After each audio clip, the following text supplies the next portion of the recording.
उनकी news N K news 1 निष्पक्ष जन जन की खबरें वाराणसी। करने के साथ किसी को जीवन भर के लिए उजाड़ने का प्रयास किया जा रहा है। आज जहाँ जिस जगह पर हम खड़े हैं यह सिंहपुर की क्षेत्र मानी जाती है, जिसको कुरुक्षेत्र कहते हैं। यहाँ पे बहुत सारे मजदूर, पिछड़े, दलित, शोषित समाज को एक नाम कमेरा देने वाले, एक सम्मान और एक पहचान, एक विचारधारा देने वाले अपना दल के संस्थापक यशगाई डॉक्टर सोनेलाल पटेल जी के चरणों में मैं श्रद्धा सुमन अर्पित करती हूँ।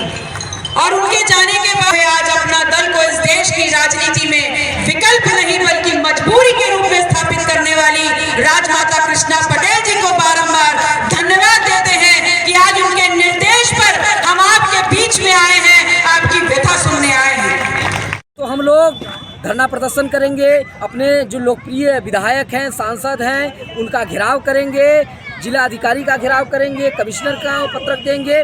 हम लोग हर प्रकार के संवैधानिक साधनों का प्रयोग करेंगे। ज़रूरत पड़ी तो हम लोग सड़क पे भी आएंगे और पूरी तरह से महिला किसान, पूरे बनारस के किसान मिलकर हम लोग आंदोलन करेंगे, बहुत बड़ा आंदोलन करेंगे। और 2024 में जो चुनाव होने वाला है इसमें सरकार को भी गिराने का काम हम लोग करेंगे। कहाँ के किसान? बनारस के समस्त क्षेत्रों से किसान आए थे, जिसमें वर्ल्ड एक्सपो सिटी से प्रभावित इदिलपुर, प्रतापपट्टी, सिंगापुर, रामसिंहपुर से किसान आए थे। काशी द्वार से प्रभावित जो किसान रहे हैं, जो कि रमईपुर, मानापुर, बहुतरा, पिंडरा के क्षेत्र से किसान आए थे। और यहाँ वैदिक सिटी से प्रभावित जो किसान हैं, जो कि आपके हसनपुर, पतेरवा, सिंहपुर, हृदयपुर के किसान आए थे। इसके साथ साथ संदहा के जो किसान हैं, जो सीलिंग में जा रहा है जमीन, जिसे ज़बरदस्ती सरकार कब्जा कर ली है, बीडीए के माध्यम से कर ली है, वहाँ के प्रभावित सारे किसान आए थे। लगभग हजारों लाखों के किसानों का ये जमाना यहाँ बना हुआ था। और डॉक्टर पल्लवी पटेल ने आज हम लोगों के बीच में ये आश्वासन नहीं पर वचन देके गई हैं कि हम मामला सदन में उठाएंगे और आप लोगों की लड़ाई अंत तक लड़ेंगे जब तक यह पूरी योजना रद्द नहीं हो जाती। परिचय बताएं। मैं सुशील पटेल, विद्यार्थी हूँ एमएससी का, मूल निवासी हृदयपुर सारनाथ वाराणसी। हमारी ज़मीन वैदिक city, world expo, new Kashi में सरकार जो है अपने मनमाने तरीके से अधिग्रहित करना चाह रही है, जो कानून के अंतर्गत में नहीं आता है। धारा 28 प्रकाशन में 1965 के अंतर्गत वो नोटिस भेज रही, जो सरासर गलत है। 2013 में एक नया कानून आ गया है जो किसानों के हित में है। उसमें दो मुख्य बातें हैं। अगर 80% किसान सहमत होते हैं तब जमीन अधिग्रहित की जाएगी और बहुफसली जमीन का कभी भी अधिग्रहण नहीं किया जाएगा। आज जो सभा की गई है, जिसमें मुख्य अतिथि के रूप में सिराथू की विधायिका माननीय श्री पल्लवी पटेल जी थी, उनके सक्षम हम लोगों ने अपना ज्ञापन सौंपा है और उनसे विचार किया है और आग्रह किया है कि आप सदन में इस बात को उठाएं और जो अन्याय हो रहा है उसको खत्म करें और जो योजना लाने की प्रयास की जा रही शासन और प्रशासन के द्वारा वो निरस्त किया जाए। और इसके पूर्व में पहले ये रिंग रोड बनाया गया है, जिसमें माननीय महेंद्र नाथ पांडे जी, जो बीजेपी के वर्तमान सांसद हैं, उनके सक्षम सर्किट हाउस में कई बार किसानों के साथ वार्ता की गई, जिसमें किसानों का एक मूल्यांकन किया गया। 14 गाँव का 633 करोड़ रुपए आया था, जिसमें 295 करोड़ रुपए वितरित कर चुके हैं और 337 करोड़ की शेष आवश्यकता थी, जो माननीय सांसद और मुख्य डीएम साहब के द्वारा लिखित आश्वासन दिया गया था। वो लिखित आश्वासन यहाँ पे है, जिसमें पीडी साहब, डीएम साहब, कमिश्नर साहब और माननीय विधायक जो सांसद थे महेंद्र नाथ पांडे जी, इनके सक्षम में समझौता कराया गया और लिखा गया, बाकायदे कलम से लिखा गया कि 3 महीने में मंगा दिया जाएगा। लेकिन आज तक वो पैसा नहीं मंगाया गया। आज 4 साल बीत गए हैं, लेकिन हम कहाँ जाएं, किसके पास जाएं? हमें सदन और संविधान पर विश्वास और भरोसा है कि हम जरूर जीतेंगे और हमारी बकाया पैसा मंगाया जाए। अब आज की जो किसान संगोष्ठी थी, अगर उसके बावजूद भी नहीं मानी जाएगी मांगों को, तो आगे आप लोग की क्या रणनीति होगी? 18 जनवरी 2024 को शास्त्री घाट में एक ज्ञापन दिया गया है डीएम साहब को, और उसके बाद अगर नहीं मानी जाती है तो क्रमिक धरना प्रदर्शन किया जाएगा। हमारी मांगे हर हाल में सरकार को माननी पड़ेगी, शासन प्रशासन को मानना पड़ेगा, यह योजना रद्द करनी पड़ेगी। सरकार जैसे किसी मुआवजे की बात करें, जैसे अभी आपने रिंग रोड की बात की, से तालमेल करते हुए हमको बोलने का मौका दिया। मैं उस बात पर जाना चाहता हूं कि जो धरती, किसान की ज़मीन, उसकी माँ, उसकी इज्जत, उसका स्वाभिमान होती है, उसको किसी भी हालत में अगर हमारे परिवार का गुजारा बसर, गरीब परिवार का होना है, तो या तो शिक्षा, या तो नौकरी, या तो ज़मीन। अगर ज़मीन चली गई, भारत सरकार ने नौकरियों की जो भी जिम्मेदार फैक्ट्रियाँ, जिम्मेदार कंपनियाँ थी, सब निजीकरण कर दिया है।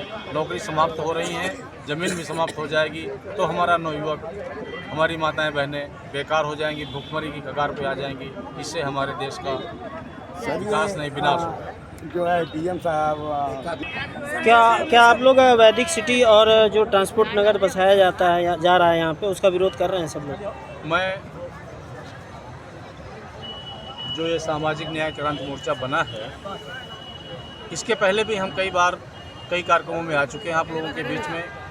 जगह जगह पर कहीं सिटी बनाया जा रहा है, कहीं ग्रीन पार्क बनाया जा रहा है, कहीं कुछ बनाया जा रहा है। इनका विरोध हम लोग कर चुके हैं, जिसको आप लोगों ने टीवी और यूट्यूब के माध्यम से देखा होगा। हमारे विधायक ने विधानसभा में उठाने का सर कि आज जो ये बात परिचय बताएं। डॉक्टर उमाशंकर सिंह यादव, पूर्व प्रदेश सचिव समाजवादी पार्टी उत्तर प्रदेश।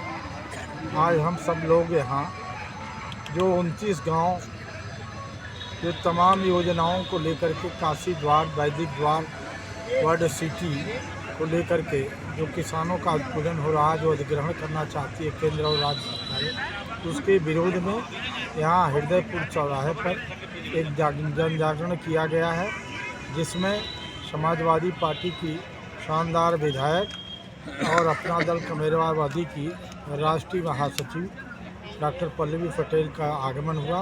उनको सारी बातों से अवगत कराया गया है कि आप जो है विधानसभा जो सत्र 6 तारीख से चलने जा रहा है, उसमें मजबूती से किसानों की आवाज़ को उठाएं और जिससे कि योजनाएं जो है रद्द किया जाए जो किसानों के विरुद्ध है। जैसा कि आज का आपने बात बताया, लेकिन अगर ये मांग आगे भी नहीं मानी जाती तो फिर क्या आप लोग की रणनीति होगी? बड़ा आंदोलन होगा। समाजवादी पार्टी के राष्ट्रीय अध्यक्ष जो है माननीय अखिलेश जी के निर्देश पर सभी विपक्ष के लोग, हम सब लोग बनारस में एक बड़ा आंदोलन खड़ा करें।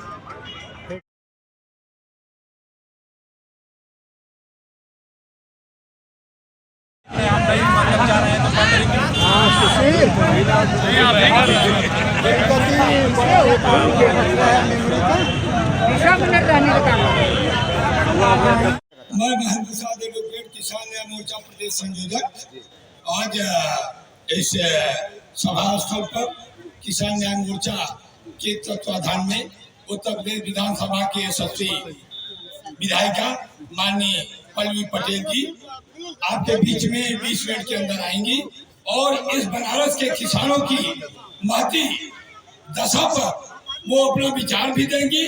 और जो यहाँ पर किसान इकट्ठे हुए हैं बनारस मोदी के संसदीय क्षेत्र के, जो वैदिक सिटी से लेकर और इस वर्ल्ड सिटी, काशी द्वार, विद्या निकेतन और बड़ा जोन, बड़ौवन, तमाम ऐसे भूमि अधिग्रहण जो उत्तर प्रदेश सरकार कर रही है, जो डिलीट एक्ट है 1965 जो किसान विरोधी है, उसके तहत उसी के खिलाफत करने के लिए वह कानून रद्द होना चाहिए और किसानों की जमीन मुक्त होना चाहिए। इसी के लिए आज ये जनसभा हम लोग आए। किसान न्याय मोर्चा उत्तर प्रदेश, जैसा कि यहाँ सभी लोग उपस्थित हुए, इसका क्या उद्देश्य है, इसको हमको विस्तृत। किसान न्याय मोर्चा किसान है, न्याय मांग रहा है, मोर्चा लगा के डटा है, इसका असली अर्थ यही हुआ। और न्याय जो यूपी उत्तर प्रदेश में भी लड़ाई, रिंग रोड की लड़ाई, अभी तो हमको 337 करोड़ यह सरकार और मौजूदा मंत्रिमंडल में जो बैठे हुए व्यक्ति हैं, इस चंदौली पार्लियामेंट के सांसद, तमाम ऐसे व्यक्ति जो है सरकार में डीएम से लेके सबने समझौता करके किसानों के साथ धोखा किया। 337 करोड़ का अनुपालन नहीं हुआ। उसके पहले अब आ गई वैदिक सिटी, उसके पहले रिंग रोड अब चालू हो गई। हमारा प्राधिकरण में मामला विचाराधीन है। हम लोग कहाँ जाए, इस बात को लेकर के आज हम यहाँ पर खड़े। जैसा कि जिला और हमारे प्रखंडी पटेल जी आप रुके आप, अरे नहीं तो गंगा कर रही है तो अभिनंदन। आपसे अनुरोध है कि किसानों हर बिंदु द्वारा जो सब लीडर क्रांति न्यूज।